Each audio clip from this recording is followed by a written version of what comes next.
उम्र में छूट का मुद्दा अब कुछ व्यापक होता दिख रहा है।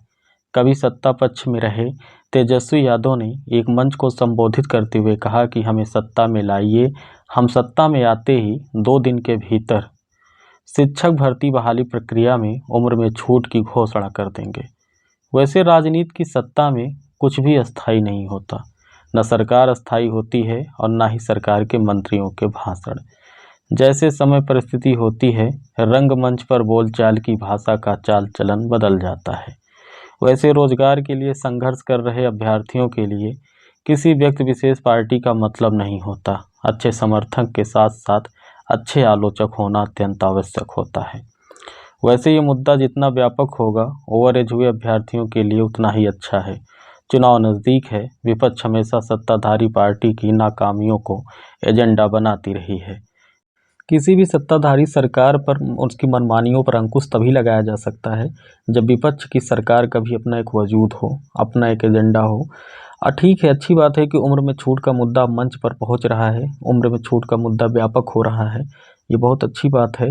कहीं न कहीं सरकार इस बात पर संज्ञान लेगी कि कहीं कोई हमारी नाकामियों को अपना एजेंडा बनाकर सत्ता में ना आ जाए।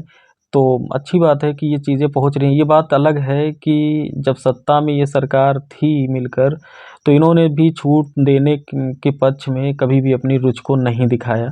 बच्चे हाई कोर्ट से जाके अपने हक की प्राप्ति किए। तो चलिए ठीक है, हम इन सब चीज़ों को बहस करने का मुद्दा नहीं है इन सब चीज़ों पर। हमें बस कितना ही देखना है कि अब अगर ये सत्ता विपक्ष की सत्ता है, वो अगर इसको मुद्दा बनाती है और ये कहती है कि हमें आप सरकार में लाइए, हम 2 दिन के भीतर उम्र में छूट को जो है लागू कर देंगे। तो ज़ाहिर-सी बात है कि और यही कारण रहा है कि जो सरकार है, ये जो है अभी एक मीटिंग होने वाली है और मीटिंग तक स्तर तक आ ही गई है। इसके मुद्दे पर विचार करेगी, जहाँ इस मुद्दे को एकदम समाप्त कर दिया गया था।